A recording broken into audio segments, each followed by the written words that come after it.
बिस्मिल्लाहिर्रहमानिर्रहीम। अस्सलाम वालेकुम। हार्वर्ड एकेडमी की तरफ से आपको खुशामदीद कहते हैं।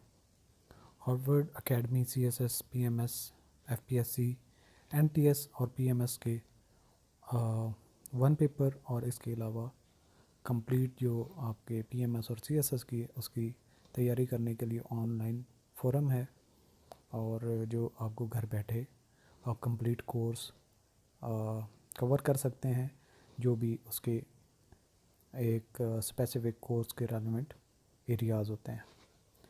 तो आज का हमारा सेशन इंटरव्यू के मुतालिक ही है, इंटरव्यू की तैयारी के मुतालिक। और इसमें जो आज हम क्वेश्चन डिटेल से शेयर करेंगे, जिसके प्रोज एंड कॉन्स, ये बहुत इम्पॉर्टेंट क्वेश्चन है। और इस क्वेश्चन पे ठीक ठाक जो एक्सपीरियंस्ड लोग होते हैं वो भी प्रॉब्लमेटिक सिचुएशन में थोड़ा सा चले जाते हैं।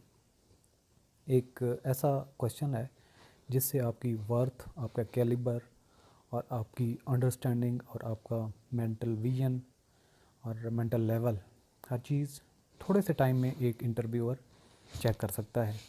और स्पेशली ये तब प्रॉब्लम क्रिएट करता है इस तरह का क्वेश्चन, जो ट्रिकी क्वेश्चन होता है, जब एस्पिरेंट ने इस तरह के क्वेश्चन पे काम नहीं किया होता। तो क्वेश्चन है क्या? Which decisions are easiest for you to make and which are the most difficult. कि ज़िंदगी में अगर आपने फ़ैसले किए हैं या करने हैं, तो वो कौन सा एरिया है जिसमें आपको फ़ैसला करते हुए टाइम ही नहीं लगता, यानी कि आपकी एक्सपर्टीज़।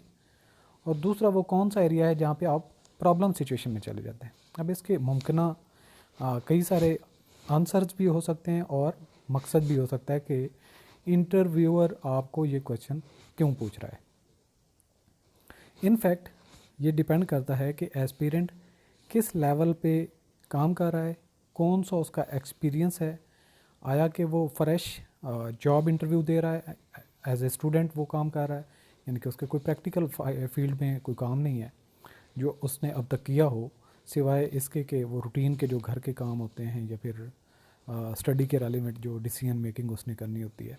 तो ये तो हो जाता है स्टूडेंट के लिए, उसके लिए तो फिर भी स्पेस होती है। और स्पेशली ऐसी जॉब जिसमें एक्सपीरियंस मांगा गया हो, या फिर आपकी प्रैक्टिकल एप्लीकेबिलिटी है, जहाँ की आपकी विजन रिक्वायर्ड है।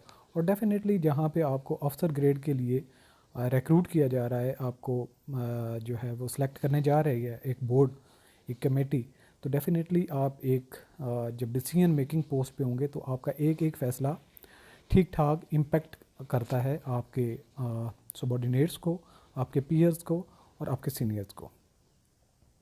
तो इसमें कई सारे हो सकते हैं कि एक ऐसा इंडिविजुअल जिसका एक्सपीरियंस है वो इजीली इसका आंसर कर सकता है।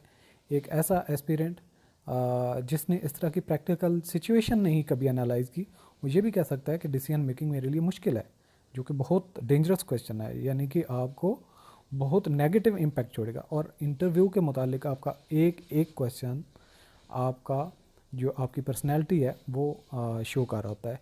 और आपके आंसर और क्वेश्चन जो होते हैं, यानी कि जो आप आंसर कर रहे होते हैं, ये आपस में कंट्राडिक्टरी नहीं होनी चाहिए। यानी कि आपकी पर्सनैलिटी ऐसे ना शो हो कि आप इंटरव्यू के मतलब के रेडीमेड क्वेश्चंस के जवाब दे रहे हैं और स्टोरीज़ आपने बनाई हुई हैं और आप आंसर करते जा रहे हैं, तो वो इंतहाई नेगेटिव इम्पैक्ट छोड़ेगा।